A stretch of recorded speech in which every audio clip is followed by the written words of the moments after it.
Here's why the Doctor Strange 2 director leaving the Marvel Cinematic Universe is worse than you think.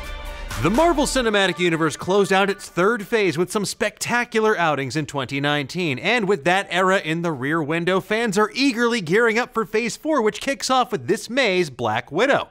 And it's not a stretch to say that fans are looking forward to finding out what this brave new post-Endgame world of the MCU holds for them, one that was teased out at last year's San Diego Comic-Con with the announcement of films like Thor, Love and Thunder, and The Eternals, as well as TV outings on Disney Plus that will tie directly into the MCU shows like WandaVision and The Falcon and Bucky Variety Show, or whatever they're calling it. But for now, the news that Doctor Strange director Scott Derrickson is officially leaving the sequel, Doctor Strange in the Multiverse of Madness, it sounds like trouble may be afoot at the House of Ideas. Now sure, that could sound alarmist or premature, but there's plenty of evidence that has fans worried, so let's break that all down right now.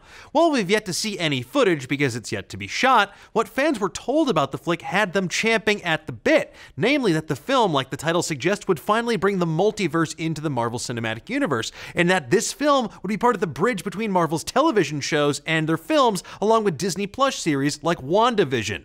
Now, during that Comic-Con reveal, Derrickson described it as the first scary Marvel Cinematic Universe film, and that it would dip into the gothic and the horror, which had fans cheering with the prospect that Marvel was going to make a horror movie. That is, until this week, when Derrickson announced via Twitter that he's leaving the project as its director, citing creative differences. And this is only a couple months before the movie was set to begin shooting. However, he will remain on as an executive producer moving forward. Now, directors leave projects all the time. It doesn't necessarily spell doom and gloom, especially if this departure was as amicable as Derrickson said. It's worth noting, though, that during that same Comic-Con panel, he mentioned how he told Feige he wouldn't just come back to do any old sequel, that he would only do it because he would get to explore the horrific side of the Doctor Strange comics. If you add to that, just last month, while speaking as a guest at the New York Film Academy, Marvel head honcho Kevin Feige clarified some of those rumors and buzz about the Doctor Strange sequel being a horror movie, saying, "I wouldn't necessarily say that's a horror film."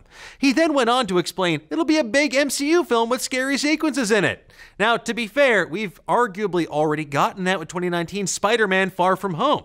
You know, the movie that had the corpse of Iron Man climbing out of a grave with spiders crawling their way out of his dead eye sockets? Yeah, fun for the whole family. I love studying abroad.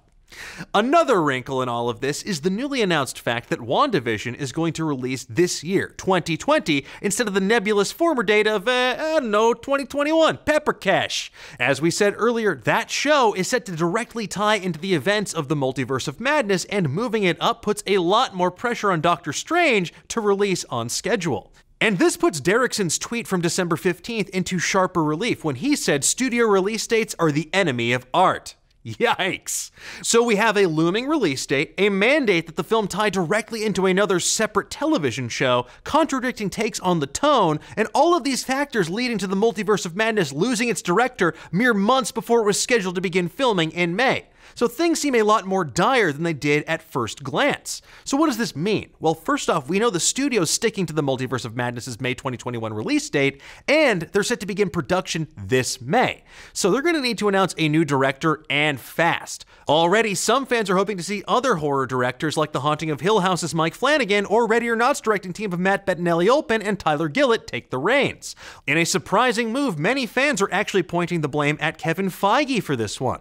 While many people love that the MCU manages to tell a coherent story across so many different films, the drawback is that many can feel that MCU movies end up being very cookie cutter in nature, having to fit into a very particular slot to paint this grand tapestry. So many folks were excited to see Doctor Strange 2 branch out into a horrific direction and breathe some fresh air into Phase 4. Pulling back from the horror aspects while the director who championed that change is leaving the movie, it's definitely not good optics for the MCU's future. Now, granted, there's a silver lining to all of this. Scott Derrickson's insistence that things were left amicably and that he's going to remain on as an executive producer. Sure, that position could be symbolic, but it could also mean that the film moving forward will remain truer to a lot of the groundwork that he's already laid out thus far. But we're going to have to wait and see exactly how things go when Doctor Strange in the Multiverse of Madness hits theaters in May 2021. But tell me, what do you folks think? Are things as scary as they seem for the good doctor, despite Doctor Strange 2 not being a horror film any longer? And How do you want to see the film bridge this gap between the Disney Plus series and the cinematic universe? Also, who would you want to see come into direct Multiverse of Madness? Let's discuss. Thank you so much for watching. If you enjoy what you saw, why not give us a like and subscribe while you're at it? If you want to get notified every time we go live with a new show or drop a new video, please feel free to mash that little bell. That way you can stay up to date on all the latest news, theories, and rumors in the pop culture world.